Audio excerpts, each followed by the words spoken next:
Are guys like him and Nelson kind of the unsung MVPs of this spring just because they are helping you right there? Yeah, from that standpoint of filling in, because literally we have, as you guys know, a few guys down right now that are nicked. But those guys have been invaluable in terms of filling in and helping us continue to have certainly team reps, but those guys help us with our 2 deep, our 2.5 deep. Have either of them shown any, natural talent at that spot? Yeah, I mean, it takes, at the nose position, it's a different animal altogether. It's a different. You have to deal with. A lot of times, your life involves 2 people blocking you, and you got to know how to play all the different combinations. It's just a different deal in there. In terms of Nelson, yeah, it's been a plus to have him help us at those positions, so that we continue to get better as a team. What's it like to coach your son? It's been interesting. I'm learning a lot. To be very honest with you, I would say that he has gotten himself better with all the opportunities he's had here in the spring.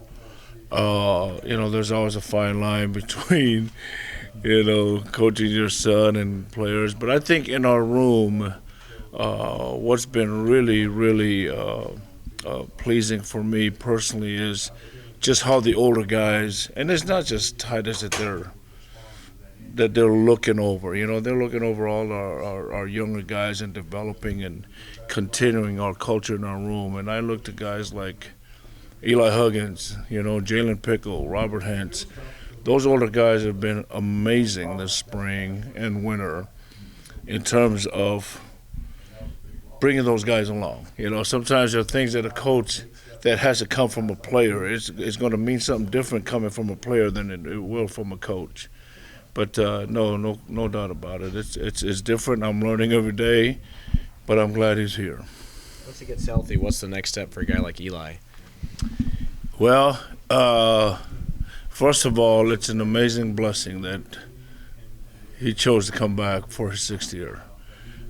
In my opinion, he is one of the top flight D linemen, nose guards, if you will, in the Big 12. The next thing is to just play at a dominant level, and he's certainly capable of doing that. And smart player, tough player, really technically sound fundamentally, and understands the game at a high level. So you need to take all those things, put him in a one, and be a dominant player. And that's what he is, and I'm excited to see him do his thing here this coming year. Did you expect him to do this, to come back? To be very honest with you, no. No, I did not.